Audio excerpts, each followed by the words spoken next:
Last stanza. Stop that sulking at once, Amanda. You are always so moody, Amanda. Anyone would think that I nigged at you, Amanda. Now, the meaning of sulking. Sulking means to be angry or upset about something. Nigged. To irritate by complaining about his or her attitude again and again. Now, if what the mother was saying, the parents keep instructing Amanda that you have to do this, don't have to do this. But Amanda remains lost in her own dream, in her own thoughts. So parents believe that Amanda is not reacting because she is annoyed, and Amanda's behavior has made her parents look bad, and they were worried about their image. What they were thinking, that they are continuously scolding to their daughter, and when anyone will hear their words that Amanda do this, Amanda do that, what neighbors or other people will think about them. That see how the parents are, all the time they are scolding their daughter, but they don't know that Amanda is so much moody. That's why her parents were saying they are concerned about how society will think about them. Child always remain in a foul mood. Such a moody child you are. They want to prove themselves as responsible parents. They wanted that their daughter should behave properly in the society. However, they have failed in their effort because that's why continuously they are scolding to their daughter. Hope you understood the poetry.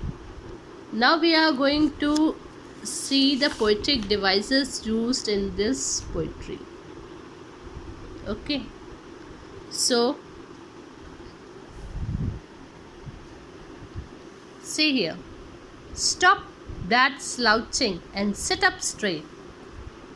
S S S S. That means alliteration, repetition of a same consonant.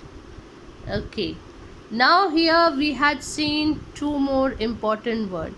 That is, the first one is mermaid and the second one is Rapunzel.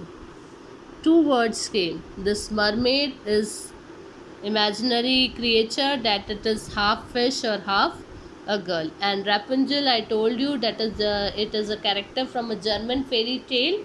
The girl who is having a beautiful girl who is having a long hair, and she was captive by a witch, and she was waiting for the prince. You all know this story. So this Rapunzel and mermaid, these are what? These are the names used here in this poetry. That means a allusion, a reference to statement, person, place, etc. from history, religion, okay, literature or any other field. We have taken out this about this reference of this person. So this is known as allusion. Now the next thing we are going to see is metaphor. Metaphor means a comparison between two things or qualities which are unlike. Now here we are able to see